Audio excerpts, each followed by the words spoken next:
السلام علیکم دوستانی عزیز، خوش آمدید به کانال ما. چون سلام که کردیم به شما سلامتی خواهان هستیم. امیدوارم که خوب و تن صحت هستید. اگر از ما پرسید ما هم شکرانه خدا خوب هستیم.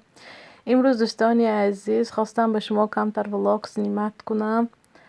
حاضر ما تیار میکنیم خمیر نپالیون. دوستانی عزیز تا آخر ویدیو با ما باشید، امیدوارم که به شما معقول می شود.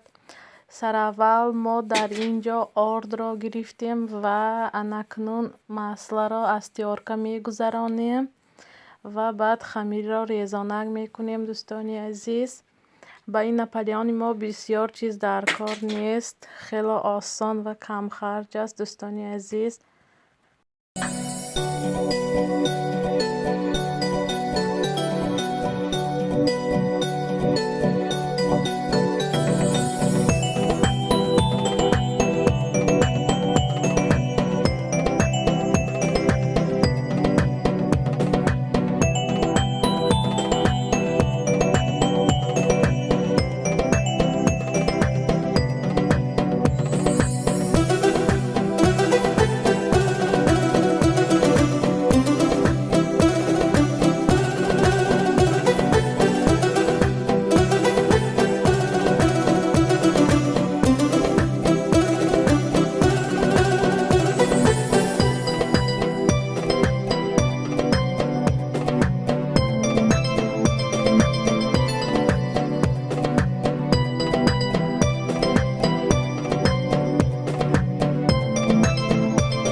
اکنون اپاجانا و خواهرکان عزیز حاضر من یک قاشق اکسوس می اندازم و به بالایش یک دانه تخم را انداخته خوش را آمیخته می کنم و 200 گرم آب، امی استکان ما 200 گرم می باشد دوستانی عزیز، و به بالای انمین تیار کردگیمان آب را می اندازیم و به روی خمیرمان می گیریم. دوستانی عزیز این خیلی و خمیر نپالیون خیلی ورق خروستیش خوشرو می شود.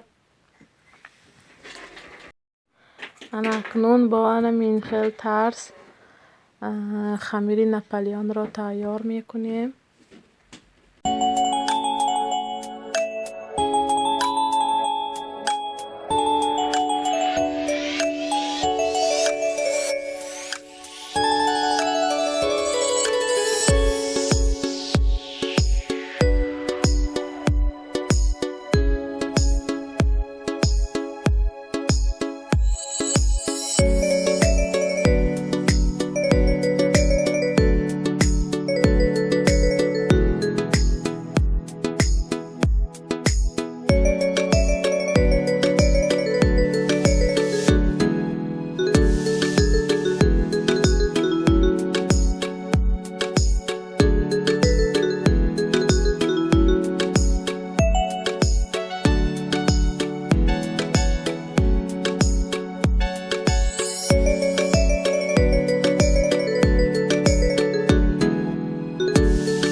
زوالچه ها را به خلدیلنیک ماندیم و دوستانی عزیز پخته گرفتم. راستی که نوار کرده نتانستم، وقت نداشتم. کریمش را من با کریمی پلامبیر تیار کردم. خدا خواهد ویدیوی کریمی پلامبیر و تیار پختنش را هم نشان میدهم. دوستانی عزیز در اینجا ما با همراه شوهرم به مغازین رفتیم. راستی گپ خیلی چیزها قیمت است، بسیاری چیزها را نیافتیم. دوستانی عزیز خیلی زیق شدیم، نمیدونم چی گپ می شده باشد. همه شما خودتان میدانید در مغازین تماما گریچکه نیست، شکر نیست، برنج نیست دوستانی عزیز، و ما کمتر خرید کردیم، بسیار گرفتیم تا اینکه در خانه ما بسیار آدم ها هستند دوستانی عزیز. برای همین هر بار بسیار گرفته می بیاییم. و باز امون فروشنده هم گفتن که قیمت می شود، برای همین بسیارتر گرفتیم. به حد وضعیت ها بیزیب است دختران و اپا جانای عزیز. نمیدونم باز چی کب می شده باشه. در اینجا باز گوشت گرفتیم، استخوان گرفتیم، سبزی، پیاز و لیمون گرفتیم، چیزنا گرفتیم، بسیار چیزها را گرفتیم دوستانی عزیز. شوهر من خیلی با استخوان شوربای با استخوان را خیلی دوست می‌دارند دوستانی عزیز. من بسیار می‌بیارن استخوان را، من سحری پرتافته میمانم. خام شوربا را بیگه تیار می‌شود، خیلی با مزه می‌شود. و در اینجا لحم گرفتیم، حاضر همش را پاکت کرده به خالدینگ میمانم.